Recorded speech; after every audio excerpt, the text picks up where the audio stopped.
Bonjour à toutes et à tous et bienvenue dans cette nouvelle édition de MJC TV. Il est vrai que cette émission est un peu nouvelle car réalisée entièrement par une équipe d'élèves de Terminal Pro SN, autrement dit système numérique, option ARED, traduisez audiovisuel, réseau et équipement domestique. Notre équipe technique se compose aujourd'hui de Jérémy, Amaury et Mathis, que vous voyez en ce moment aux différents postes de la régie. La partie vidéo avec Amaury, la partie audio avec Mathis et le magnéto assuré par Jérémy.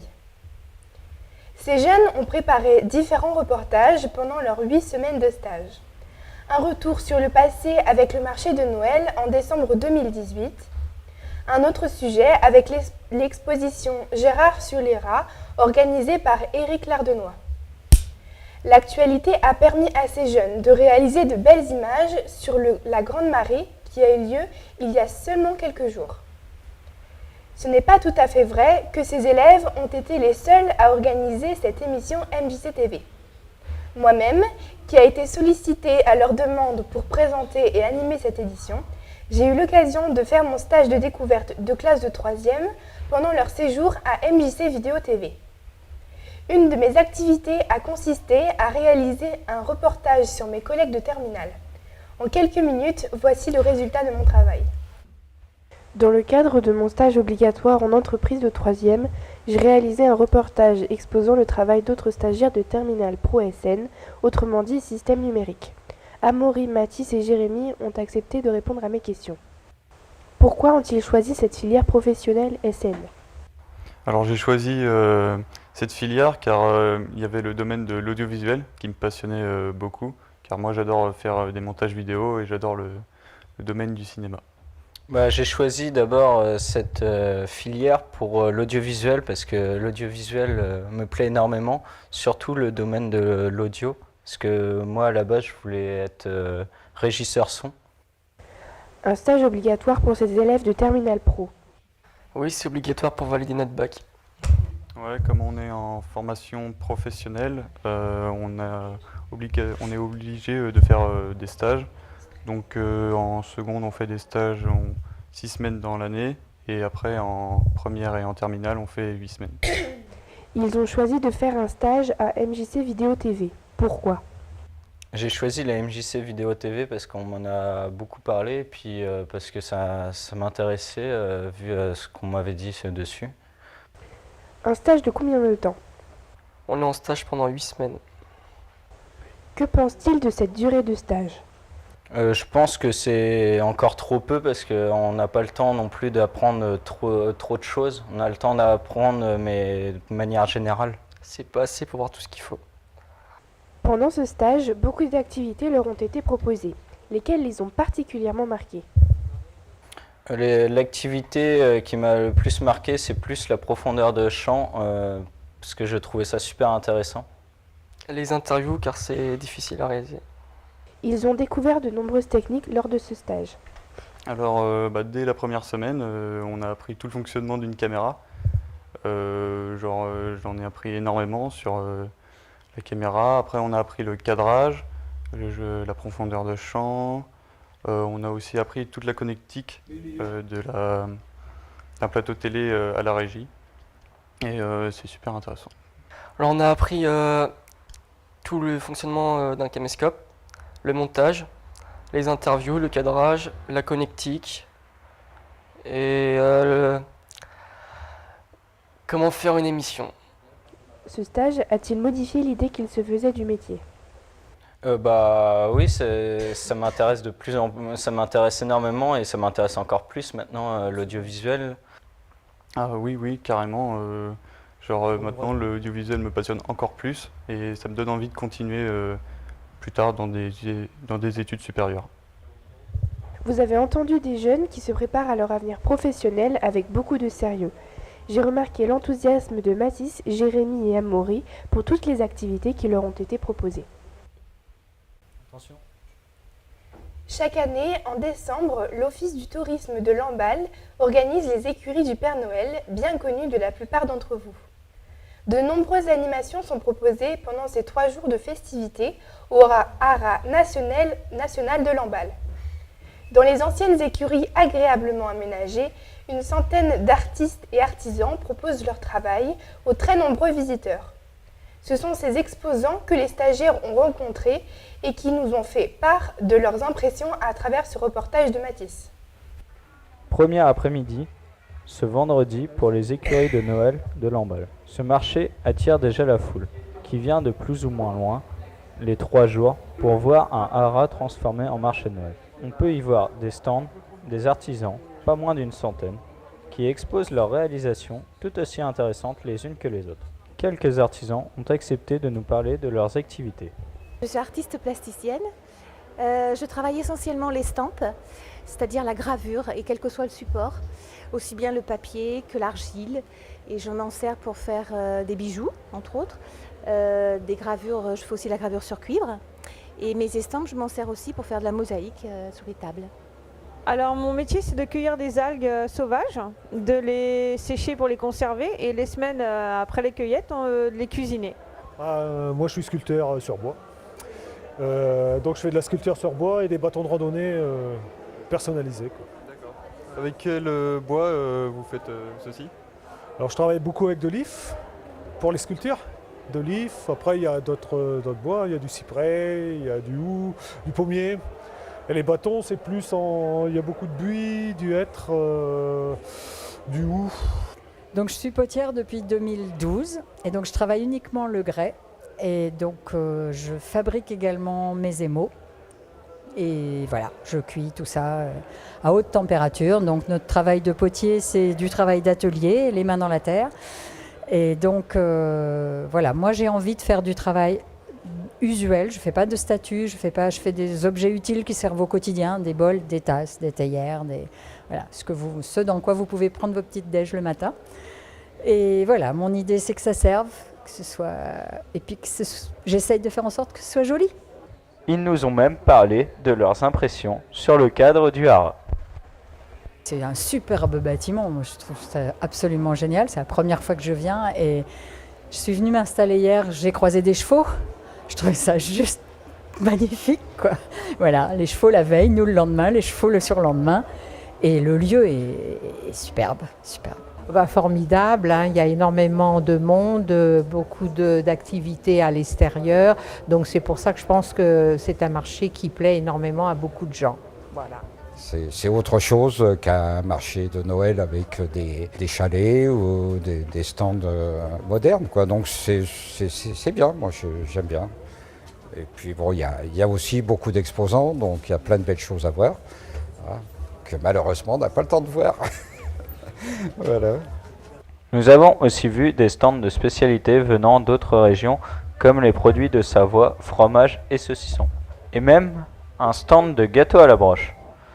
C'est une spécialité montagnarde que nous explique Monsieur Belay. Nous ici c'est le gâteau à la broche, donc voilà, c'est un biscuit, donc une pâte de 4 quarts qui est cuite, donc sur les broches que l'on voit par là-bas. Donc ce sont des cônes de bois qui sont les moules des gâteaux. Donc ce style de gâteau se fait en spécialité régionale plus dans le sud-ouest de la France et après en Alsace où ils l'appellent là-bas le gâteau sapin. Donc voilà, on cuit comme ceci, donc on cuit une couche de pâte, lorsqu'elle est cuite, voilà, on prend la louche comme ceci et on fait couler la pâte comme ceci, donc ça le fait grossir. Les artisans nous ont parlé de leurs sources d'inspiration. Mes sources d'inspiration, ce sont surtout mes voyages et je dirais les contes et légendes qui m'ont bercé durant mon enfance. En fait, je dis toujours que ma couleur préférée, c'est le métissage. Et ça se remarque dans mon travail parce que j'aime bien mélanger les techniques. Et quand je dis les voyages, c'est parce que j'aime bien tout ce qui est Asie centrale, tout ce qui est Ouzbékistan, que ce soit le Japon, que ce soit... je dirais que tous les pays ont une valeur qui agit énormément sur ma créativité. Les Lao, mon inspiration. C'est-à-dire que quand je commence un bâton, moi c'est le bois qui m'appelle, c'est pas moi qui vais. C'est rare quand j'ai un début de. La sculpture, c'est elle qui m'appelle. Je ne fais jamais quelque chose. J'ai un stock de bois chez moi, il est là. Le matin, quand je vais travailler, j'y vais. Et il y a toujours un morceau de bois qui sort de l'ordinaire. Je sais et là, je vois ce qu'il y a dedans, et quand je vois ce qu'il y a dedans, je le travaille, quoi. je suis sculpteur dans le sens où je travaille le bois, mais en fin de compte, je fais rien. Je ne suis qu'aux ordres quelque part, quoi. Je fais réaliser ce que j'ai vu et ce qu'on m'a donné à voir, quoi. Tu vois, c'est ça là. Je décide pas. C'est pas moi qui décide de ce que je vais faire, quoi. C'est compliqué peut-être, mais c'est mon mode de fonctionnement en fin de compte. Et moi, je travaille beaucoup la spiritualité, donc c'est l'homme dans son état d'homme, les pieds sur terre, mais dans sa quête spirituelle, quoi, en sculpture. Le bâton, c'est pareil, le bâton, c'est le compagnon du chemin, c'est notre soutien de vie, on fait notre route avec, quoi. Et donc il y a beaucoup de choses derrière, c'est des objets de transmission, c'est des choses assez puissantes, quoi. Après une courte visite de quelques stands, nous sommes allés voir nos amis d'Oliveira de Bairro. Manuel Martins da Silva nous parle des communautés de communes de Lamballe, jumelées avec celles du Portugal. Les villes sont jumelées, les mairies, mairie de Lamballe, mairie d'Oliveira do Bairro. Après, nous avons autre jumelage entre les donneurs de sangue aussi. Donneur de sangue de Lamballe, donneur de sangue de Mama Rosa. Mama Rosa est une commune de la municipalité d'Oliveira do Bairro. Et il y a aussi deux jumelages plus que sont les pompiers et les Rotary Club. Et on prépare aussi un jumelage avec les scouts. Il nous dit pourquoi ils viennent chaque année au marché de Noël de Lamballe. Bien, je viens à Lamballe beaucoup de fois par an. Mais tous les années, pour le marché de Noël, pour montrer ce que nous avons dans notre région. Artisanat, mais dernièrement, on change tous les années les artisans. Et des produits de la terre, produits de la région, que montrer à la population de Lamballe et les environs ce que nous avons dans notre région. Comme Lamballe va aussi, notre Expo Bairrada, le mois de juillet, va là aussi montrer et faire, dans le moment, faire les galettes et les crêpes. Oui, et le cidre, que nous n'avons pas dans notre région. Manuel nous parle même du cadre du Hara. L'espace, c'est merveilleux. Il a une chose qui n'est pas bonne, c'est le froid. Au Portugal, nous avons plus chaud. Mais le froid ici, c'est terrible pour nous. Mais ici dedans, et les installations sont merveilleuses pour l'artisanat, pour monter l'artisanat et pour vendre. Le local, c'est merveilleux. Vous l'avez bien compris, les artisans des écuries de Noël nous proposent plein d'objets artistiques, de spécialités gastronomiques et de décorations en tout genre. Il y en a pour tous les goûts. Éric Lardenois et son Dragon Noir sont maintenant bien connus de la rue Calmette, une rue bien désertifiée il y a seulement quelques années. Éric et son association ont eu l'idée de faire revivre cette belle et ancienne rue de la capitale du Penthièvre. Cette dernière idée en date avec l'anagramme de regard sur les arts, autrement dit Gérard sur les rats, nous a ouvert les portes sur une galerie où les stagiaires ont pu réaliser le reportage de Amaury que nous vous présentons maintenant. La rue Calmette était autrefois une des rues les plus commerçantes et vivantes de Lamballe. Le côté commerce a disparu, laissant cette rue peu animée. Aujourd'hui, elle ressuscite grâce à la galerie d'Éric Lardenois. Passionné, il nous décrit ses projets, ses idées et le fonctionnement de son exposition. Pourquoi avoir voulu installer une galerie dans cette rue ? Alors j'adorais cette rue, alors il y a 3 ans qu'on a acheté la galerie, je trouvais cette rue très belle mais un peu sale. Alors j'ai ouvert la galerie d'art parce que c'est ce que j'avais envie de faire. Et puis c'était pas le but c'était pouvoir commencer à mettre l'art dehors, le rendre accessible à tous, le démocratiser et puis et que ce soit réellement accessible à tous. Et donc on a commencé à peindre les poteaux. Alors, et un truc incroyable, c'est que les gens ont adoré parce qu'on commençait à faire rebouger cette rue qui a été une des rues les plus commerçantes. Et les gens sont appropriés tout et sont en train de s'approprier tous les projets artistiques qui sont en train de se faire, quoi. Et c'est ces mêmes gens qui ont rebaptisé la rue Calmette, la rue des Arts. Et je me dis waouh. Et maintenant je peux plus lâcher tous ces gens parce que j'ai envie de continuer, ça me donne envie de continuer, quoi. Et puis leur rendre l'appareil, quoi, en me disant on va continuer, quoi. Éric Lardenois expose de l'art outsider. Mais qu'est-ce que le mouvement outsider ?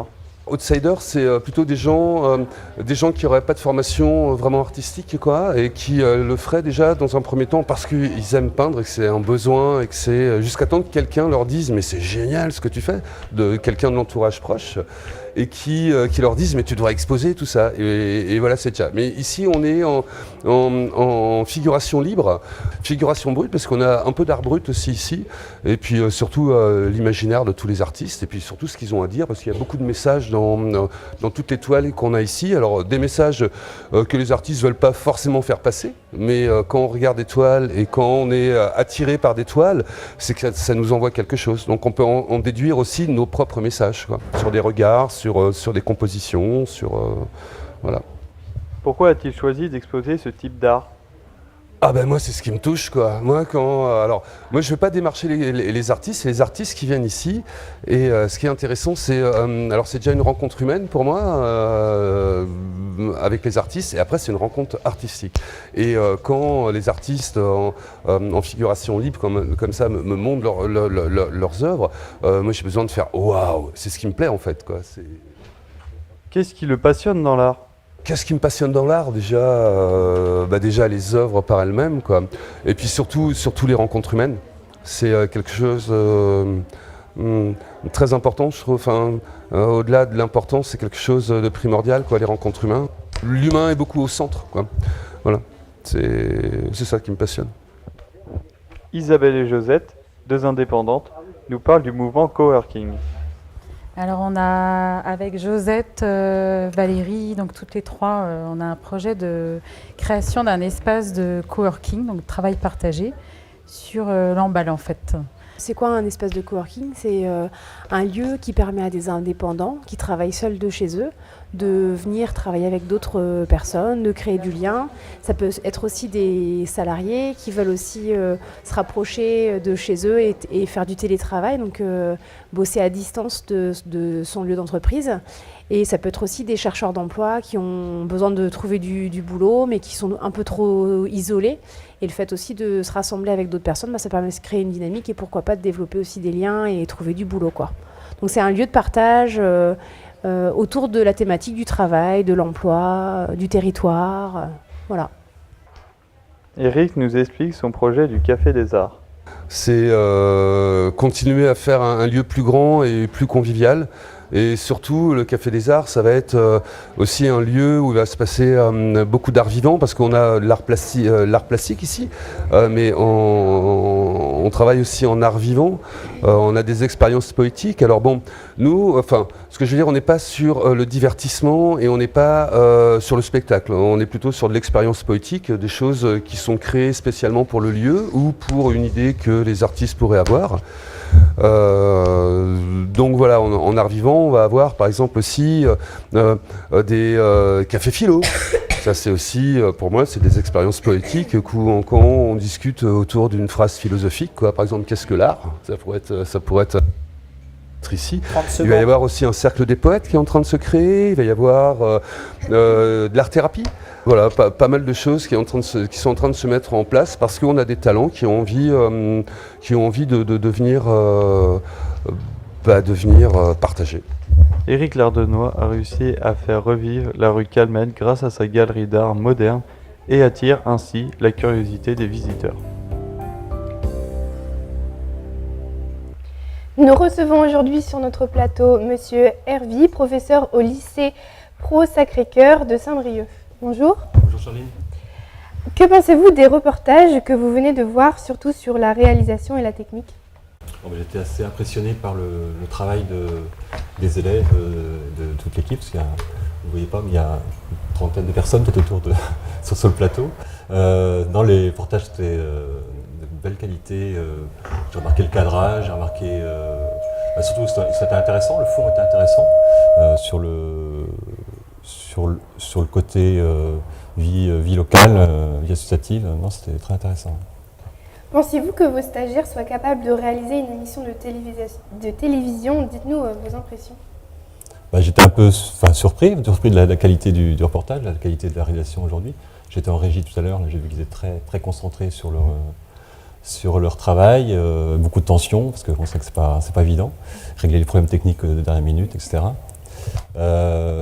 Puis bon, aussi grâce tout l'équipement qu'ils ont, leurs tuteurs, je pense qu'ils n'avaient pas eu, ils avaient tout en main pour réussir, oui, en tout cas. Ouais. Et puis, de toute façon, on essaie de leur faire confiance. Je pense que leur tuteur leur a donné tout en main. Bien que ce soit une thématique qui ne soit pas abordée, ou très peu abordée, malgré ce qu'ils ont dit dans le reportage, là où ils sont, en filière ARED, c'était une petite partie de l'ensemble de ce qui est abordé. Mais ils se sont bien débrouillés quand même. Ouais. Merci beaucoup, je reviendrai vers vous plus tard.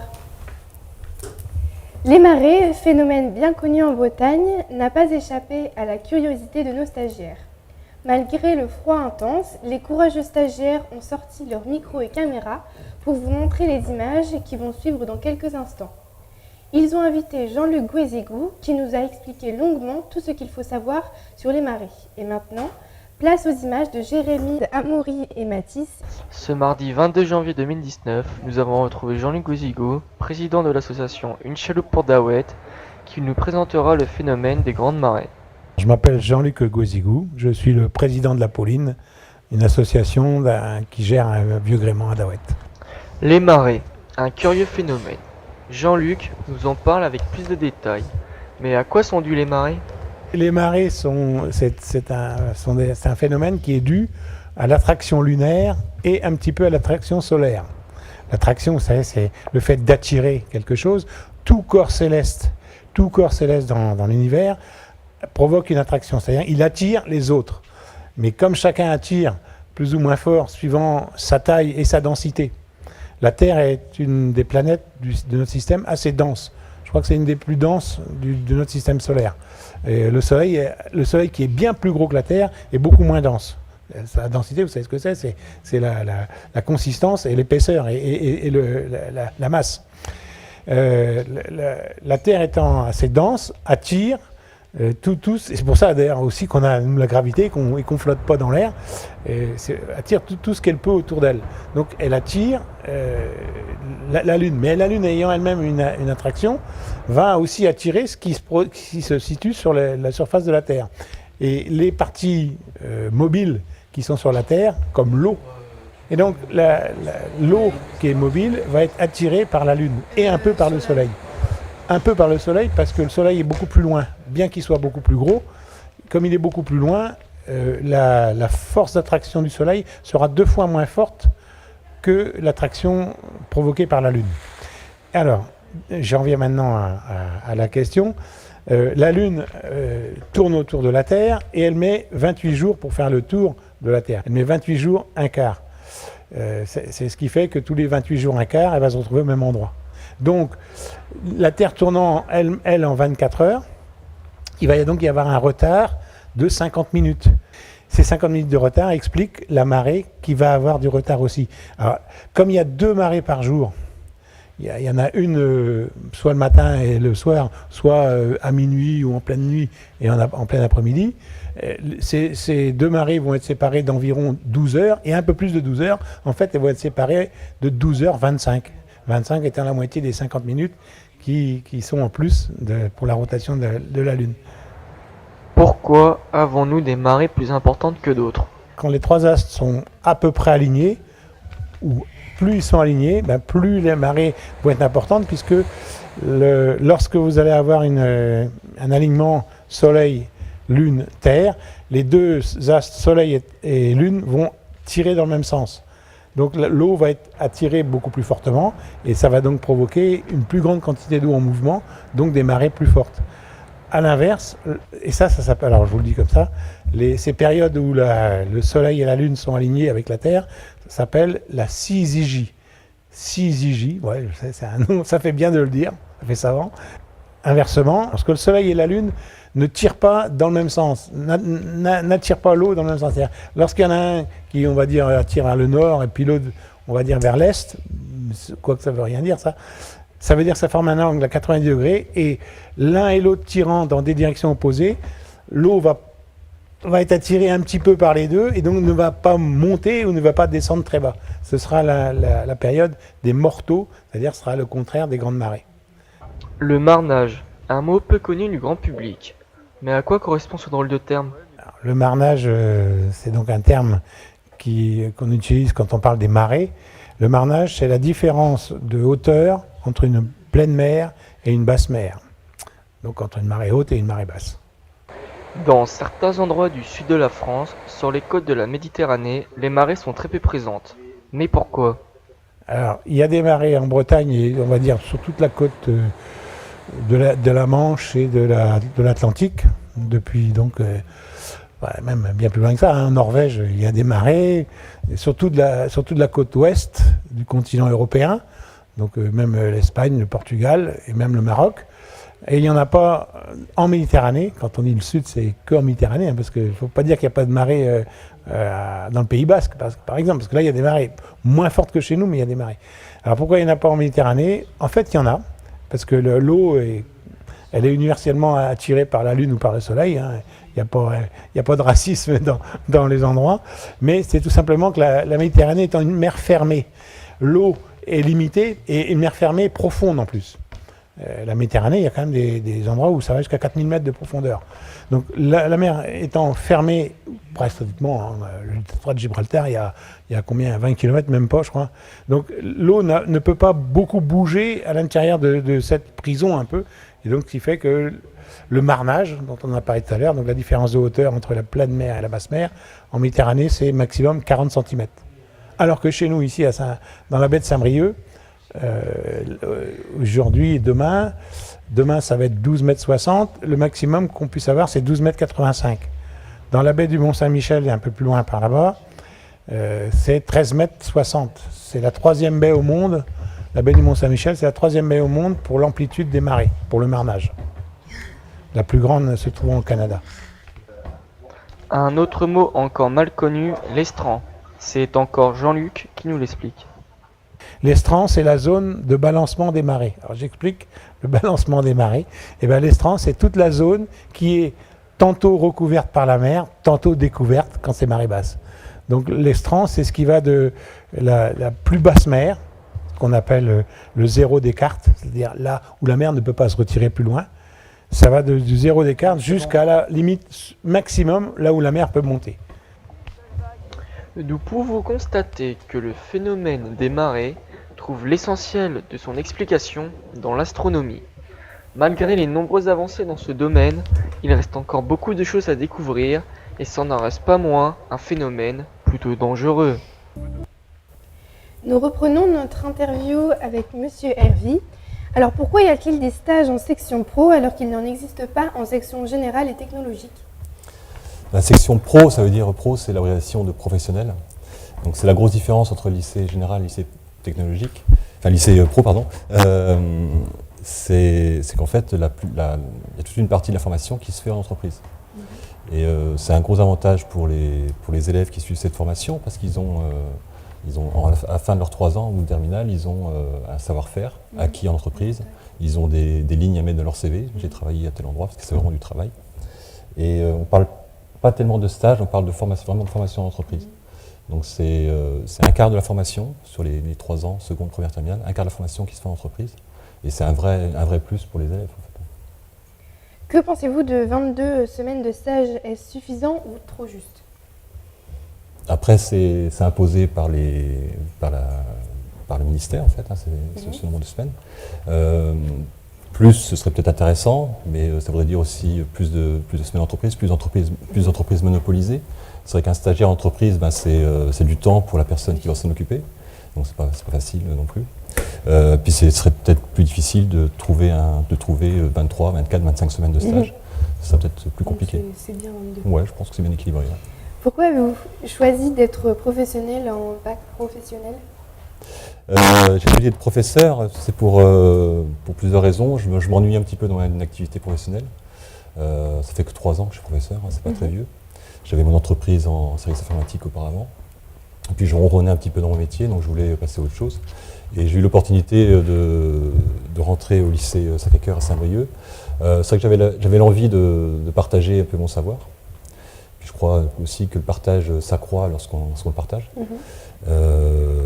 Puis l'envie de transmettre, l'envie d'apprendre aussi, parce qu'en enseignant, on apprend aussi. Comment aidez-vous vos élèves à trouver un stage lorsqu'ils rencontrent des difficultés? Alors, déjà, on incite les élèves à trouver eux-mêmes leur stage. C'est vrai que dans l'apprentissage, on doit leur apprendre l'autonomie. Trouver un stage, c'est un peu comme trouver un travail. Donc, on leur donne des tuyaux, comment préparer un CV, comment préparer une lettre de motivation, comment téléphoner à une entreprise, comment se présenter. On leur donne une liste d'entreprises qui ont déjà accueilli des élèves. Et puis parfois, comme ici, le tuteur Michel Roux, que je remercie encore, nous a appelés en disant tiens, je peux accueillir des stagiaires. Et donc Mathis, Amaury et Jérémy se sont portés candidats avec bonheur, je pense. Ouais. Merci beaucoup d'avoir répondu à mes questions et bonne journée. Merci, au revoir. Vous l'avez bien compris, cette émission MJC TV a été réalisée entièrement par des jeunes stagiaires de Terminal Bac Pro du lycée Sacré-Cœur de Saint-Brieuc. Ils ont effectué un stage de 2 mois dans ces locaux de MJC Vidéo TV à Lamballe. Et par moi-même, élève de classe de 3e à Georges-Espin de Pléneuf-Valandré, qui vous ai présenté ce magazine de MJC TV. Mes camarades Amaury, Jérémy et Mathis et moi-même, nous vous remercions de l'attention que vous y avez portée et nous vous invitons à regarder l'enregistrement sur YouTube ou sur notre blog MJC TV. Il me reste à vous souhaiter un bon week-end. Il sera bon de rester au chaud en savourant les bonnes crêpes de la Chandeleur.